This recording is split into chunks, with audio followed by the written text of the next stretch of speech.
Okay, three pieces this afternoon with a common theme in music.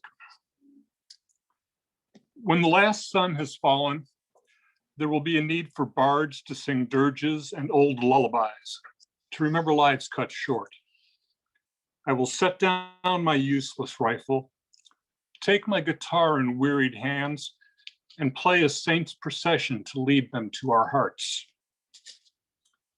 When the last shell is fired, there will be silence unknown during the years of fighting and a need to honor it. I will find a whole piano, miraculous in the rubble, and play a gentle melody so babes may peaceful sleep. When the last war is over, there will be no parade to celebrate the peace, no dancing in the streets. I will stand atop my tank and play the violin, a requiem for all that have and has been lost. Eine kleine Abendmusik. Spring has arrived and the windows are open, letting the neighbors' dogs, an ambulance, and travelers flying somewhere to come in. In the basement, great-grandchildren exclaim at old board games and albums of family they've never met, who we now must remember. The dishes are quiet again.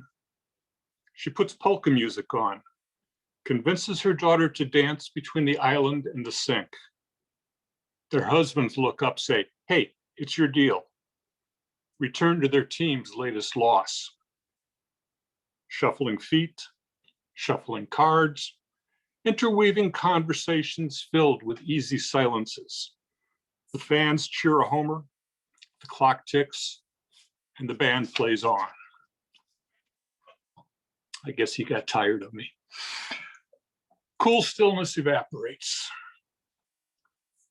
When the music freezes, when the long steel blade of the sax hangs in the air above your head, when you wait for it to fall, and you wait and want, and you see the jazz man's face become a red balloon, the image of the scream, the wanting for release.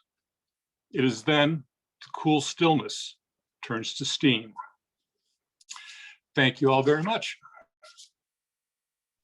It is then cool stillness turns to steam. I'm so well worth waiting for. I'm so happy that you shared. Thank you. Yeah, absolutely. And it's funny, we both had a cat on our lap at the same time. Rick asked if that's a metaphor. I don't know if cat on your lap is a metaphor for it. All right. So we're going on then to Rhonda. Thanks again, Lennart. And thanks, Rhonda, for your patience. The floor is yours. So when you started up the open mic in the beginning of the pandemic, I had dental surgery and I couldn't. Can you hear me? Pretty well, like halfway. Does that better? A million times better. Yeah. Okay, I'm talking to the microphone. So in the beginning of the pandemic, when you started up the open mic on the virtual one, I had dental surgery and I couldn't read. Remember, you were reading my memoir for me. Okay. Anyway, I can read my memoir now. So. Okay. So anyway, this is from my memoir, which I have not pursued and trying to get published, by the way. Okay. So anyway, this is chapter 21 called Ravioli Hanukkah, and at this point in the memoir, I'm around 14 or 15, and my father has sort of abandoned my family, just my brother, my mother, and I. So this is chapter 21 called Ravioli Hanukkah. Mom stormed into the house and threw her keys down on the desk, looking as if she were yelling at God. She screamed, "It's Hanukkah, for God's sake." I had just gone home from school. "What's the matter?" I asked. "They didn't pay me. Right before I left work, they told me that I started in the middle of the 2-week pay period, so I won't get a check until next week." Mom had just gotten a work-study job as a clerk at Suffolk Community College, working part-time in the library. Her hours at the supermarket were cut because business had slowed up. We were really depending on the money from her new job. Her coat still on, she flung open a kitchen cabinet door. All we have to eat tonight is a can of ravioli. Mom rummaged through the other kitchen cabinets as if something would miraculously appear if she looked hard enough. That bastard, how could he do this to us? Why don't we just ask Grandma and Grandpa for more money? I suggested, wanting to calm her down. They can't keep going through their savings, helping us all the time. They need their money when Grandpa retires next year. I can't make the bills this month. I just can't do this anymore. She looked at me with a desperate expression. Then she started sobbing, wailing loudly. I tried to hold her.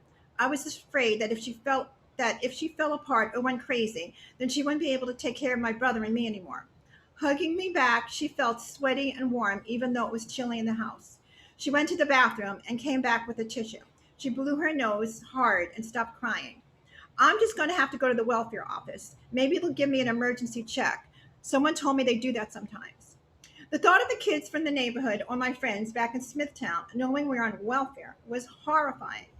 Well, maybe we should just wait and see if Daddy sends us a check for Hanukkah. I can't wait for your father to develop a conscience. Don't you understand? We're broke.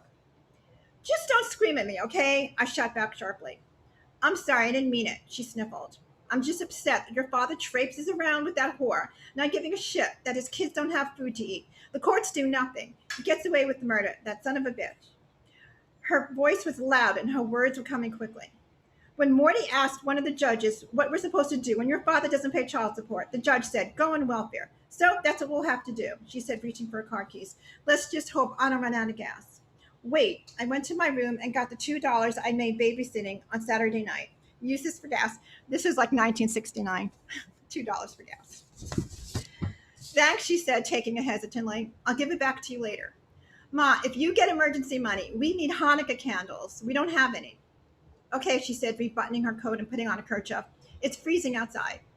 Do you want me to go with you? No, you need to be here when your brother gets home. Make the ravioli for you and Drew. Don't wait for me. I walked over to the storm door and watched her drive off, determined and angry.